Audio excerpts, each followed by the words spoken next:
Life has knocked you down. You've been carrying that weight for far too long, haven't you? The mistakes, the regrets, the doubts, they're heavy. They cling to you, don't they? You carry them with you every day, maybe without even realizing it. It's the missed chances, the wrong turns, the what-ifs that gnaw at you when you're lying awake at night. They whisper to you, telling you that you've messed up, that it's too late, that you've missed your shot. But here's the thing, that weight you're carrying, those burdens that feel like they're crushing you, that's not your destiny. It's not who you are. It's just a chapter, one page in the story of your life. And here's the best part. Today, right now, we're going to turn that page. Your past. It's like a minefield of mistakes, missed opportunities, and regrets. You've been walking through it, afraid to take a wrong step, afraid to face the landmines of your failures. You're not alone. We've all been there. Maybe it's that promotion you didn't get. Maybe it's that relationship that ended in flames. Maybe it's the dream that slipped through your fingers before you even realized it was within your grasp. Those moments stick with you. They follow you like a shadow, always reminding you of what you could have done differently. They haunt you. They tell you that you're not good enough, that you're defined by your failures. But here's the truth, and I want you to hear this. Those moments don't define you. They never did. Today is the day to reclaim your story. Today is the day we start rewiring your brain. We're not just going to talk about overcoming your past. We're going to do it. We're going to take those moments of failure and regret and turn them into fuel for your future. This isn't some feel-good speech that makes you feel better for a few minutes before you go back to the same old habits. No, this is about transformation. It's about forging yourself into the person you were always meant to be. It's about breaking free from the chains of your past and stepping into your power. And why should you care? Because right now, whether you realize it or not, you're fighting with one hand tied behind your back. You're letting your past hold you hostage. You're letting your mistakes define you. But here's the thing, it's time for a jailbreak. It doesn't matter if you're 16 or 60, if you're at the lowest point of your life or clawing your way to the top. This is your wake-up call. So, are you ready? Are you ready to break free? Are you ready to take those scars and turn them into stars? Because today, we're going to dive in, head first, and rewrite your story. Chapter 1. The Weight of the Past. Let's start by getting real about the weight you've been carrying. Your past, it's like quicksand. The more you struggle against it, the deeper you sink. You replay those moments in your mind over and over, like a broken record stuck on repeat. That failure at work, the relationship that didn't work out, the opportunity you didn't take. It's all there, looping in your head, holding you in place. You're stuck, aren't you? And it feels like there's no way out. But let me ask you this.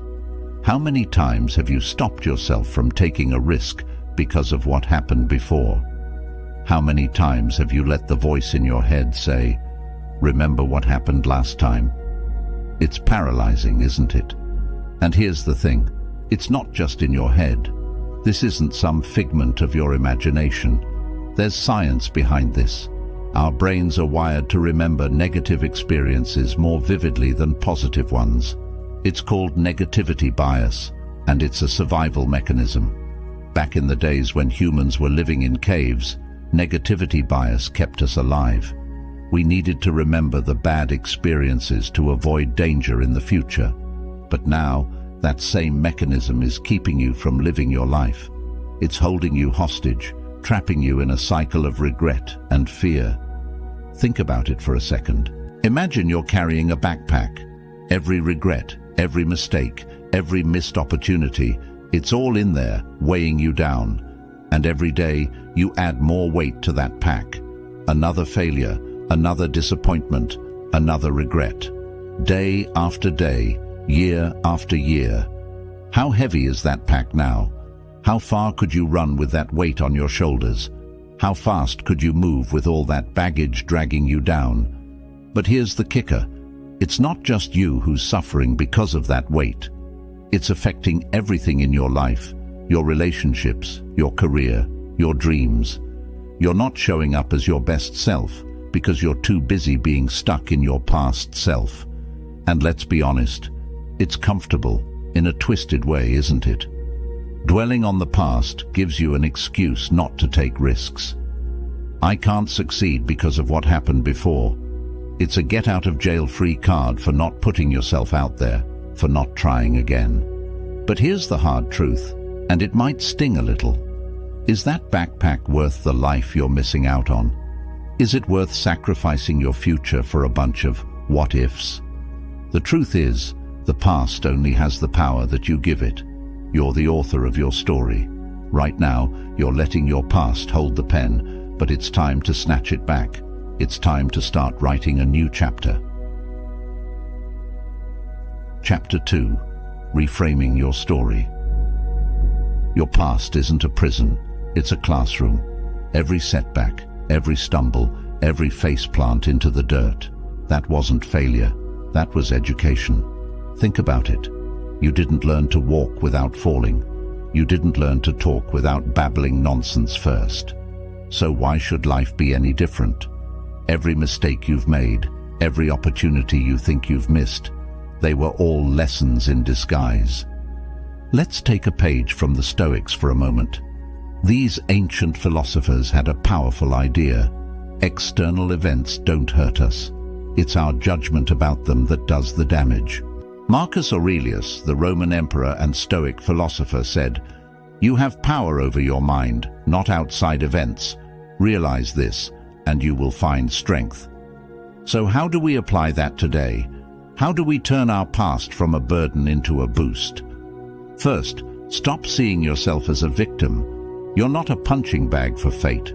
You're a warrior in training. Every hit you've taken has only made you stronger, tougher, and more resilient. Every blow you've endured, that's just life toughening you up for the next round. You're not defined by your failures. You're defined by what you've learned from them. Second, get curious about your past. Instead of beating yourself up over your mistakes, start asking yourself, what can I learn from this? That relationship that didn't work out, maybe it taught you what you truly need in a partner. That job you lost, maybe it showed you what you're really passionate about. Every failure contains a lesson, but you have to be willing to learn it. Third, practice gratitude. Yeah, I know, it sounds a little cliché, but stick with me here. What if every bad thing that's ever happened to you was actually setting you up for something better? That breakup you went through, it might have freed you to meet the right person. That setback at work, it might have pushed you to finally start that business you've always dreamed of. The universe is constantly moving you in the direction you're meant to go, but you have to be open to seeing the opportunities hidden in the challenges. Here's a challenge for you. Take your biggest regret, the one that keeps you up at night, and find 3 ways that regret made you stronger, wiser, or more resilient. I'll wait. Done? Good. That's the power of reframing. You just turned poison into medicine. Your past doesn't define you. It refines you. It's not about forgetting what happened. It's about changing what it means. You're not erasing your history. You're rewriting your story. And the good news? You get to decide how the story goes from here. Chapter 3. Learning from failure. Let's get real for a minute. Failure isn't your enemy. In fact, it's your greatest ally. Every time you fall, you're not falling behind, you're falling forward. Think about the last time you failed. The gut-wrenching disappointment, the shame, the self-doubt. It hit hard, didn't it? But here's what I want you to understand. Failure is not the opposite of success. It's part of success. Let me ask you this. Have you ever met someone who's never failed? Think about it for a second. What do they look like? I'll tell you. They're soft, untested, unprepared for life's real challenges.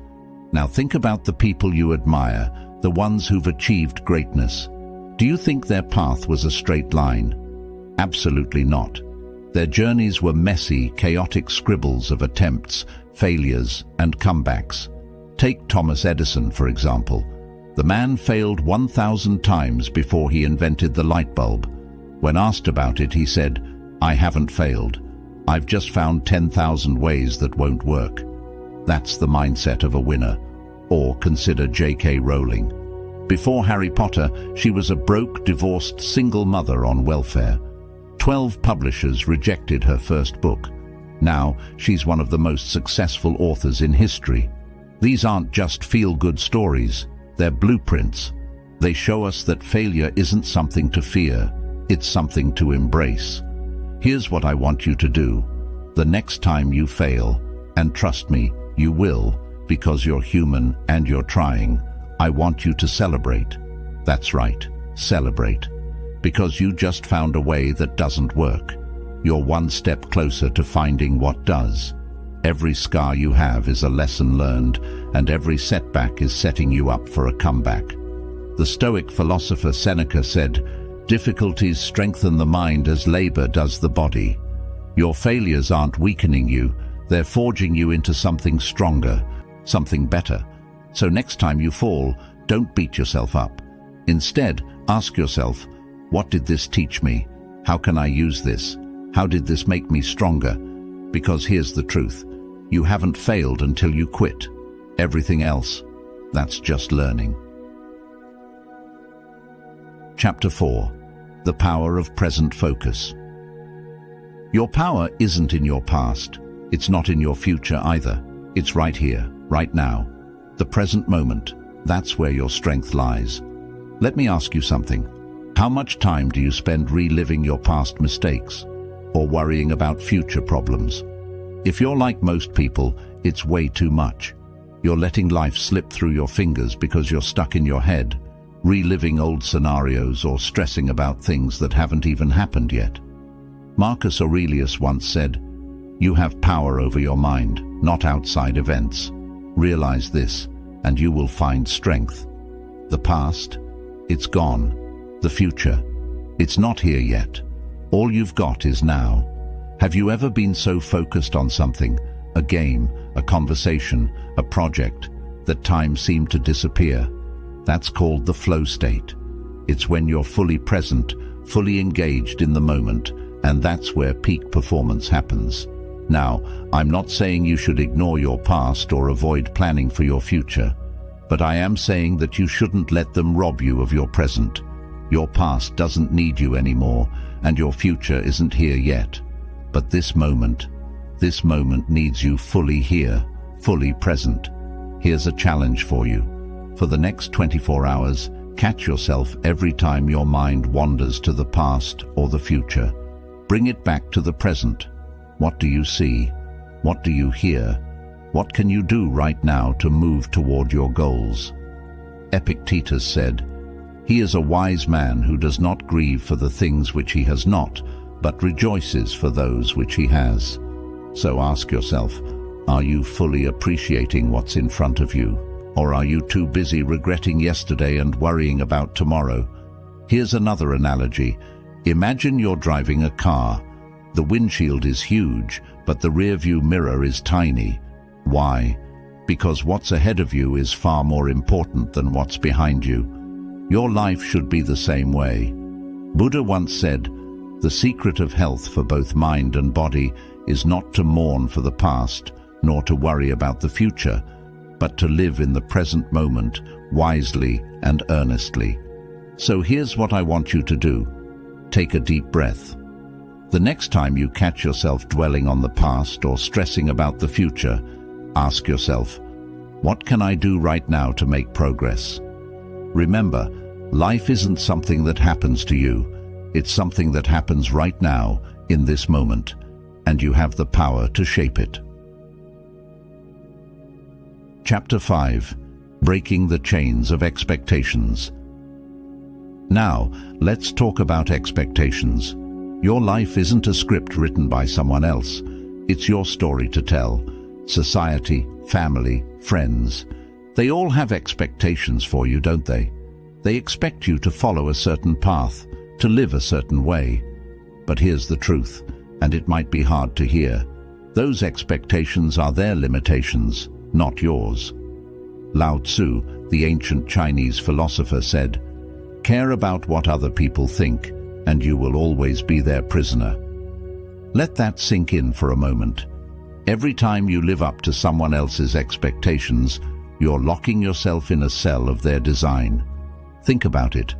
How many times have you held back because you thought, "That's not what people like me do"? How often have you silenced your dreams because they didn't fit into the mold others created for you? Here's a hard truth. The world doesn't need another carbon copy. It needs you, the real, unfiltered, unapologetic you. The legendary Japanese swordsman and philosopher Miyamoto Musashi once said, "Do not fear death. Fear instead never beginning to live." Are you truly living if you're constantly trying to meet others' expectations? Here's an exercise for you. Write down all the expectations others have of you. Now cross out the ones that don't align with who you really are, with your true self. Feel that? That's the weight lifting off your shoulders. The Buddha said, "The mind is everything. What you think, you become." So what do you want to become? A people pleaser, living someone else's life, or the architect of your own destiny? The expectations of others don't limit your potential. Your courage to break free from those expectations does. So, are you ready to shatter the mold? Are you prepared to disappoint a few people along the way if it means becoming the person you were meant to be? Because here's the thing, at the end of your life, you won't regret the expectations you failed to meet. You'll regret the life you failed to live. Chapter 6. Shaping your future. Your future isn't some distant land you'll stumble into. It's a place you create right now, with every choice you make. Your past? That's just the raw material. You're the blacksmith, and this moment is your forge. Let's get something straight. Your future isn't written in stone. Your past mistakes or current circumstances do not dictate it. It's shaped by your actions, your decisions, and most importantly, your mindset.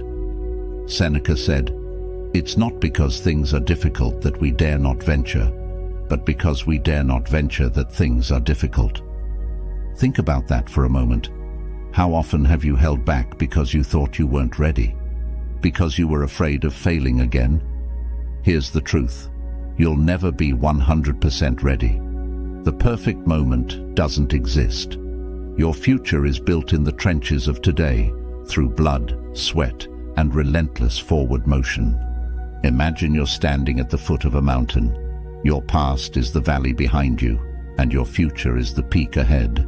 Now, are you going to stand there, staring at the summit, paralyzed by its height?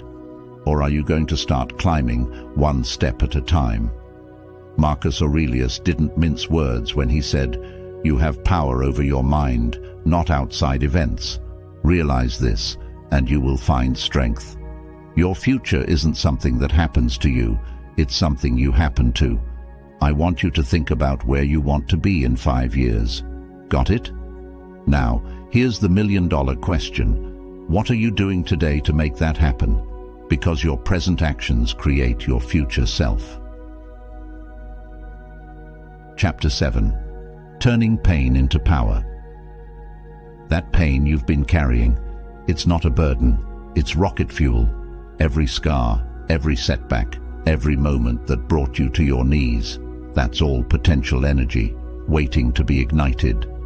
Nietzsche, who was heavily influenced by Stoic thought, said, "That which does not kill us makes us stronger." But I'll take it a step further. It doesn't just make you stronger, it makes you unstoppable. Think about it. Every hardship you've faced has taught you something. Resilience, creativity, grit. These aren't just fancy words.